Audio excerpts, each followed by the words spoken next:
अवधूत चिंतन श्री गुरुदेव दत्त श्री स्वामी समर्थ. मी शीतल तुमच्या सगळ्यांचं आमच्या चॅनलमध्ये स्वागत करते. नॅचरली सुरुवात करते. म्हणजे आपणास माहिती असेल की येत्या 17 मे पासून आपल्या अधिक मासाला म्हणजेच धोंड्याचा महिना ज्याला मल मासारंभ किंवा पुरुषोत्तम मास म्हणतात याला सुरुवात होणार आहे. अतिशय पवित्र असा हा महिना आहे आणि या महिन्यामध्ये आपल्याला सगळ्यात प्रभावी कुठली व्रत करायची आहेत, सोबत कुठली प्रभावी अशी काही कामं करायची आहेत की जेणेकरून आपल्या आयुष्यातील जी काही आपल्या याच्या आधी म्हणजे काही पाप घडली असेल, हातून चुकून माकून जी काही नकळतपणे पाप झाली असेल, ते सगळं काही ते पाप नष्ट होऊन आपल्या आयुष्यामध्ये फक्त आणि फक्त पुण्य संचयच वाढणार आहे, तोही मोठ्या प्रमाणात 100 पटीने जास्त. तर नक्कीच खूप लोकांना जाणून घ्यायचं आहे की अधिक मासामध्ये कुठली व्रत आपण करायला पाहिजेत. आता आपण पारायण, सेवा, नामस्मरण हे तर सगळं दान धर्म तर आपण करणार आहोतच, पण व्रत कुठली करायची आहेत आणि सोबत सगळ्यात प्रभावी कामं कुठली करायची आहेत या महिन्यामध्ये, याबद्दलचा आजचा संपूर्ण व्हिडिओ असणार आहे. नक्कीच व्हिडिओ पूर्ण बघा, स्किप न करता बघा, जेणेकरून तुम्हाला संपूर्ण माहिती व्यवस्थित कळेल. आणि हो, चॅनलवरती नवीन असाल तर नक्कीच आपल्या चॅनलला लाईक, शेअर आणि सबस्क्राईब करायला विसरू नका, जेणेकरून आपले येणारे नवनवीन जे व्हिडिओ आहेत ते तुमच्यापर्यंत सगळ्यात आधी पोहोचतील. तर चला तर व्हिडिओला सुरुवात करूया. तर मंडळींनो, तुम्हाला सांगितल्याप्रमाणे आता अधिक मास, जो अधिक मास आहे तो इतका महत्वाचा आहे कारण की हा 3 वर्षानंतर येत असतो, म्हणजेच 33 महिन्यानंतर येत असतो. आता जी काही आपली लहान घरातली मुलं असेल किंवा नवीन पिढी जी आहे आता जनरेशनची, त्यांना अधिक मास, धोंड्याचा महिना काही माहिती नसतो किंवा मल मासारंभ, पुरुषोत्तम मास काय असतो बाबा हा, कारण की त्यांना फक्त एकच माहिती असतं की बा 1 वर्ष फक्त 12 महिन्याचं असतं. मग हा अधिक महिना कुठून आला, म्हणजे 13वा महिना कुठून आला असा प्रश्न त्यांना पडणारच. तर मग हा 13वा महिना जो असतो तो म्हणजेच आपला अधिक मास असतो, जो आपल्या 33 महिन्यांनी किंवा 33 आपलं 3 वर्षांनी येत असतो.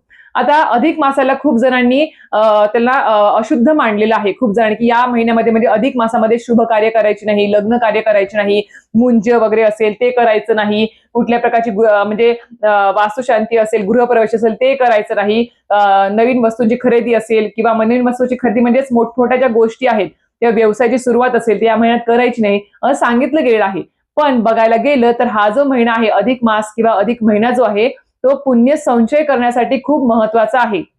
कसं असतं, अधिक मासामध्ये जास्तीत जास्त पुण्य कर्म का करायची असतात किंवा आपण पुण्य संचय का वाढवायचा असतो, कारण कसं आहे, भले तुम्ही खूप श्रीमंत आहात, तुमच्या आयुष्यात भरपूर पैसा आहे, सगळं काही तुमच्याकडे आहे, तुम्ही म्हणताल की मला काही गरज नाहीये आता पुण्यकर्म करायची किंवा दान धर्म करायची किंवा माझ्याकडे सगळं काही आहे, मी सगळं काही कमवलं आहे, सगळं उपभोग मी घेतो आहे, पण मी एकच सांगेन, जर तुमच्या आयुष्यात फक्त पैसा आहे आणि कुठल्याच प्रकारचं पुण्यकर्म तुमच्या नावावर नसेल किंवा कुठले पुण्य तुमच्या नावावर नसेल, तर खरं सांगते तुम्हाला तो पैसा सुद्धा तिथे कामी येणार नाही आहे. कारण की ज्या वेळेस अशी पण कंडिशन कधी कधी आयुष्यामध्ये येते, तिथे पैसा उपयोगी पडत नाही, तिथं फक्त पुण्य तुमचं किती जास्त आहे हे जास्त महत्वाचं ठरत असतं.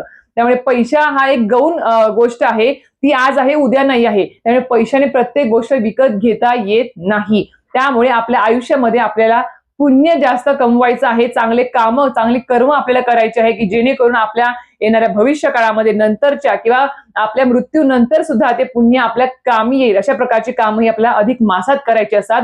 अधिक मास म्हणजेच काय, अधिकम अधिकस्य, जास्तीत जास्त पुण्य तुम्हाला छोट्या छोट्या चांगल्या गोष्टींचं सुद्धा मिळत असतं या महिन्यामध्ये. म्हणून या अधिक मासाला खूप जास्त महत्व दिलं गेलं आहे आपल्या शास्त्रामध्ये किंवा आपल्या संस्कृतीमध्ये. आता अधिक मास तुम्हाला सांगितल्याप्रमाणे या महिन्यामध्ये आपण दान धर्म, जावयाचा मानपान, लेकीची ओटी भरणे, लेकीने आईची ओटी भरणे असेल, या सर्व काही गोष्टी आपण करत असतो. आणि सोबत आपण या महिन्यामध्ये सांगितल्याप्रमाणे आपण पारायण कुठल्याही पोथीचं करू शकतो. नंतर सोबत नामस्मरण आहे, इष्टदेवतांच्या कुठल्याही पूजा असेल, सेवा असेल, सोबत गुरूंच्या असेल, पितरांच्या असेल, सगळं काही आपण या महिन्यामध्ये करायचं आहे. पण सगळ्यात महत्वाचं या महिन्यामध्ये म्हणजेच अधिक महिन्यामध्ये व्रत कुठली करायची आहेत त्याबद्दल तुम्हाला सांगते. सगळ्यात पहिलं व्रत येतं ते म्हणजेच काय, आता जेवणाच्या बाबतीत. आता अधिक मासामध्ये जर जो आपला पुरुषोत्तम प्रिय असा हा महिना असणार आहे, त्यामुळे या महिन्यामध्ये जर तुम्ही उपोषण केलं, उपोषण म्हणजे काय, उपवास करणे. महिनाभर कोणी कोणी उपवास करतं अधिक मासामध्ये. जर तुम्हाला शक्य असेल, तुम्ही तब्येत साथ देत असेल तर तुम्ही नक्कीच महिनाभर उपवास करू शकता. फलहार वगैरे घेऊन काही काही जण अधिक मासामध्ये उपवास करतात पूर्ण महिनाभर. हे तुम्हाला शक्य, तुम्ही हे करू शकता. दुसरं येतं ते म्हणजेच काय, अयाचित भोजन. अयाचित भोजन म्हणजे काय, अचानक अकस्मात एखाद्याच्या घरी जाऊन भोजन करणे, हे झालं अयाचित भोजन. तिसरा एक प्रकार आहे तो म्हणजेच काय, नक्त भोजन. नक्त भोजन म्हणजे काय, दिवसा न जेवता रात्रीच्या पहिल्या प्रहरी जेवण करणे. महिनाभर अधिक महिना सुरू झाल्यापासून ते संपेपर्यंत नक्त भोजन करणे, म्हणजेच दिवसा न जेवता रात्रीच्या पहिल्या प्रहरामध्ये जे एकदाच जेवण करणे याला म्हणतात नक्त भोजन. हा झाला तिसरा प्रकार भोजनाचा किंवा व्रताचा. चौथा प्रकार आहे तो म्हणजे एकभुक्त राहावे. म्हणजेच काय, दिवसभरामध्ये फक्त एकदाच जेवण करणे. हा पण एक प्रकार आहे. तुम्ही हा पण महिनाभर नियम पाळू शकता, हे पण व्रत करू शकता. आता दुसरं नंतर येतं ते म्हणजेच काय, आपण जेवण करताना आपण महिनाभर अधिक मासामध्ये सुरू झाल्यापासून ते संपेपर्यंत आपल्याला संपूर्ण महिनाभर जेवण करताना, बरं तुम्ही 2 टाइम जेवण करत आहात महिनाभर, तुम्हाला शक्य नाही हे कुठले उपवास करणे, नक्त भोजन, याचित भोजन करणे किंवा एकभुक्त राहणे शक्य नसेल, तर तुम्ही 2 टाइम जेवण करा. तुमच्या तब्येतीनुसार तुम्हाला सहन होत नसेल तर पण एक नियम तुम्ही नक्कीच पाळू शकता प्रत्येक जण. तो म्हणजेच काय, या पूर्ण अधिक मासामध्ये तुम्हाला मौन पाळून जेवण करायचं आहे. म्हणजेच काय, ज्यावेळेस तुम्ही जेवायला बसताल त्यावेळेस एक शब्दही बोलायचा नाही. म्हणजेच मौन पाळून तुम्हाला जेवण करायचं आहे. हे पण तुम्ही व्रत पाळू शकता पूर्ण महिनाभर. तर हे झालं. त्यानंतर तुम्ही याच्यापैकी कुठलाही एक प्रकार आचरणात आणू शकता महिनाभरात. त्यानंतर येते ते म्हणजेच काय, तर आता मौन भोजन केल्याने काय होतं, तर पापक क्षालन होत असतं. मौन भोजन जेवढं तुम्ही जास्तीत जास्त मौन राहून जेवण करताल, भोजन करताल, तुमचं पापक क्षालन होत असतं. त्यानंतर ते म्हणजेच काय, तुम्ही या महिन्यामध्ये म्हणजेच तुम्ही आता महिनाभर तुम्ही अजून एक व्रत करू शकता. ते म्हणजेच काय, मी एक व्हिडिओ केलेला आहे बघा. तुम्ही अधिक महिन्यामध्ये ज्या सौभाग्यवती स्त्रिया आहेत त्या प्रत्येक सौभाग्यवती स्त्रियांनी आचार्यांना किंवा ब्राह्मणांना किंवा आपल्या गुरु जे असेल त्यांना तांबूल दान करायचं आहे महिनाभर. रोज जरी तुम्ही तांबूल दान केला अधिक महिन्यामध्ये प्रत्येक दिवशी तरी सुद्धा चालणार आहे, अतिशय उत्तम. नाही शक्य तुम्हाला रोज दान करणं, तर विशिष्ट तिथीला किंवा अधिक मास संपायच्या किंवा तुमचं एखादं व्रत वैकल्य किंवा पारायण चालू आहे त्याचं ज्यावेळेस उद्यापन होतं त्या दिवशी जरी तुम्ही शेवट दिवशी जरी तांबूल दान केलं आपल्या आचार्यांना, अधिक मासात एकदा तरी का होईना किंवा जास्तीत जास्त वेळेस का होईना, नक्कीच तुम्हाला तांबूल दान करायचं आहे. तांबूल म्हणजे आपलं विड्याचं खायचं पान असतं, त्याच्यावर जे काही साहित्य असतं ते म्हणजे पानाचा विडा हा एक प्रकार असतो, तो तुम्हाला दान करायचे, ज्याने अखंड सौभाग्य तुम्हाला प्रदान होतं. सौभाग्य स्त्रियांना यावर संपूर्ण सविस्तर व्हिडिओ मी माझ्या चॅनलवर टाकलेला आहे, तुम्ही जाऊन चेकआउट करू शकता. हे पण तुम्ही महिनाभर व्रत करू शकता. त्यानंतर ते म्हणजेच काय, तुम्ही देवापुढे अखंड दिवा दान करू शकता. म्हणजेच काय, अखंड पूर्ण महिनाभर तुम्ही अखंड दीप देवघरात लावायचा आहे, ते पण करू शकता. किंवा तुम्ही तुळशीजवळ असेल तो पण दीप दान करणे, म्हणजेच काय, अखंड महिनाभर तुळशीजवळ दिवा लावणे, तुपाचा लावा, तेलाचा लावा, पण एक दिवसही न चुकता तिथे दिवा लावणे, हे पण तुम्ही करू शकता. त्याने काय होईल, लक्ष्मी प्राप्ती होते. सोबत निदान तुम्हाला आता लक्ष्मी प्राप्ती होते दिवा दान केल्याने, म्हणजे दिवा लावल्याने देवघरात किंवा तुळशीजवळ असेल तर हे केल्यानंतर पण तुम्हाला, आणि तो दिवा लावल्यानंतर तो दिवा तुम्ही ब्राह्मणाला दान करावा, ते पण एक व्रत आहे, ते पण तुम्ही करू शकता. त्यानंतर येते ते म्हणजेच काय, तुम्ही जर एखाद्या तीर्थस्थानाच्या क्षेत्राच्या जवळपास राहत असाल, तुमचं घर असेल, गाव असेल किंवा जवळपास तीर्थक्षेत्र असेल, तर तुम्ही पूर्ण महिनाभर जरी जाऊन तिथे तीर्थस्नान जर केलं एखाद्या तीर्थक्षेत्री जाऊन, तरी सुद्धा तुम्हाला मोठ्या प्रमाणात तुम्हाला पुण्य प्राप्त होणार आहे. म्हणजेच काय, तर पापाची निवृत्ती होते जर तुम्ही एखाद्या तीर्थक्षेत्री पूर्ण अधिक महिना जर स्नान केलं तर. शक्य नसेल तर अधिक महिन्यात एखाद्या दिवशी तरी का होईना एखाद्या तीर्थस्थानी नक्कीच जा, जाऊन स्नान करा, नक्कीच पापक्षालन होत असतं, पापाची निवृत्ती होत असते. आता दुसरं येतं ते म्हणजेच काय, या संपूर्ण मासात तुम्हाला दान करणं शक्य नसेल, समजा अधिक मासामध्ये तुम्हाला दान करणं शक्य नसेल, त्याने काय करायचं आहे आता तुम्हाला एक सांगेल. किंवा सगळ्यात महत्त्वाचं दान म्हणजे काय, तर तुम्हाला मी एक संपूर्ण व्हिडिओ केला आहे बघा माझ्या चॅनलवरती, की अधिक मासामध्ये 33 या नंबरला, या आकड्याला खूप जास्त महत्व आहे. कारण की 33 महिन्यानंतर हा महिना येत असतो अधिक मास, त्यामुळे 33 वस्तूंचं दान करणं खूप महत्वाचं असतं.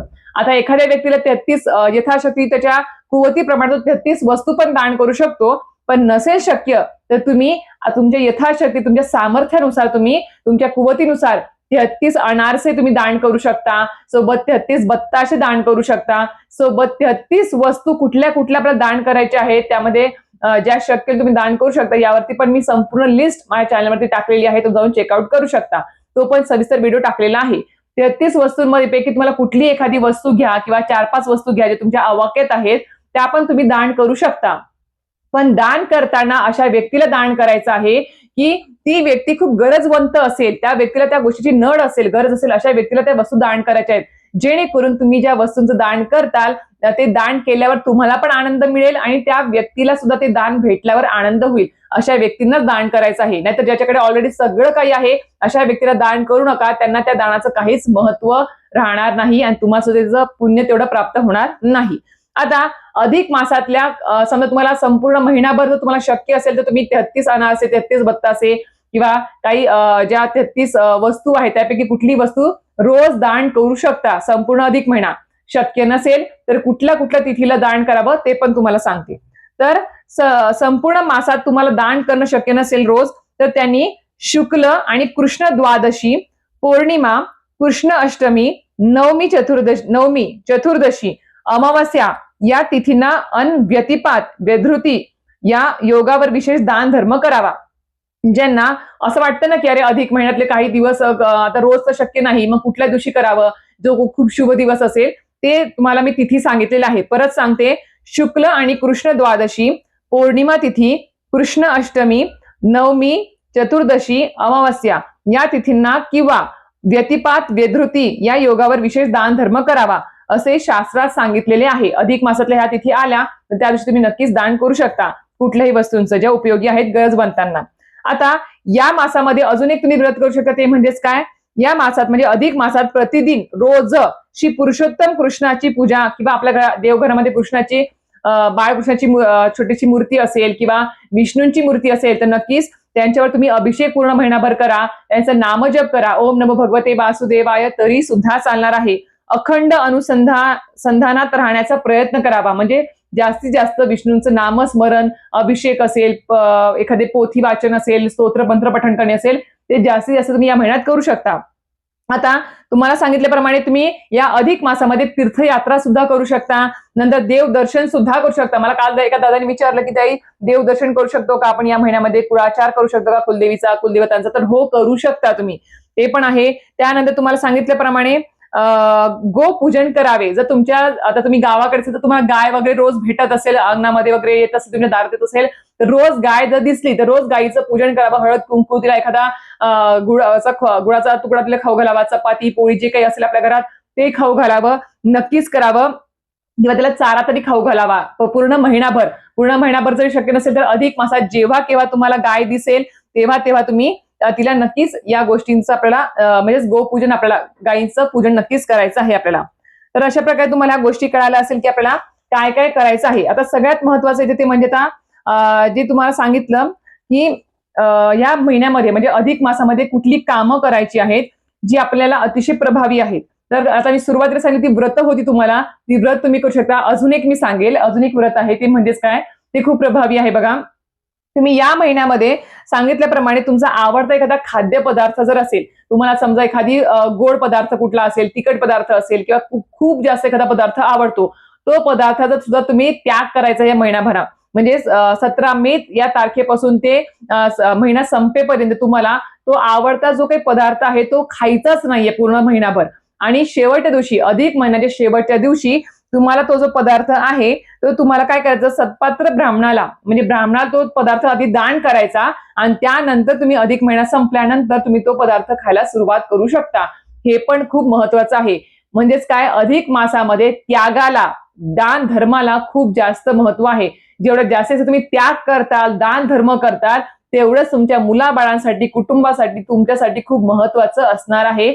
म्हणून त्याग करायला शिका. त्याग करणं खूप महत्वाचं आहे आणि खूप अवघड सुद्धा आहे. सहसा ते होत नाही. एखादी आवडती गोष्ट सोडून देणे, त्याचा त्याग करणे खूप कमी लोकांना जमतं. आणि नक्कीच माझं शक्य असेल तर या अधिक महिन्यामध्ये तुमचा एखादा आवडता पदार्थ नक्कीच त्याग करा. महिनाभर तो खायचा नाही आणि शेवटच्या दिवशी तो आधी ब्राह्मणाला दान करायचा आणि त्यानंतर तुम्ही तो खायला सुरुवात करू शकता.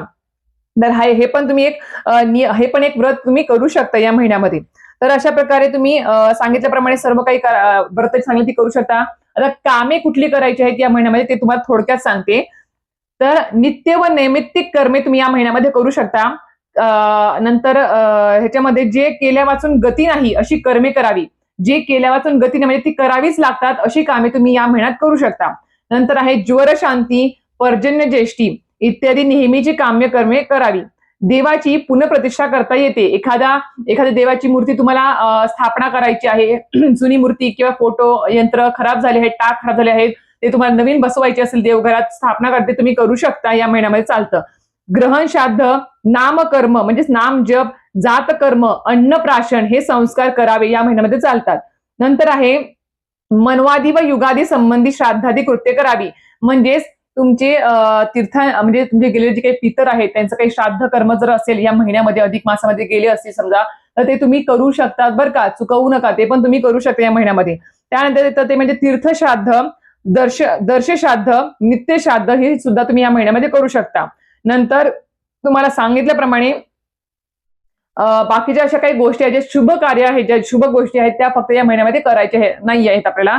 म्हणजेच आपल्याला बघायला गेलं तर ह्याच्यामध्ये आपण मुंज असेल, वास्तुशांती असेल, गृहप्रवेश असेल, एखाद्या नवीन वस्तूची खरेदी असेल, मोठमोठ्या व्यवसायाची सुरुवात असेल किंवा लग्न कार्य असेल, हे सगळं काही या महिन्यामध्ये करायचे नसतात. त्याच्यामुळे अधिक महिन्याच्या अगोदर किंवा नंतर तुम्ही या सगळ्या शुभ कार्यांना गोष्टी तुम्ही सुरुवात करू शकतात.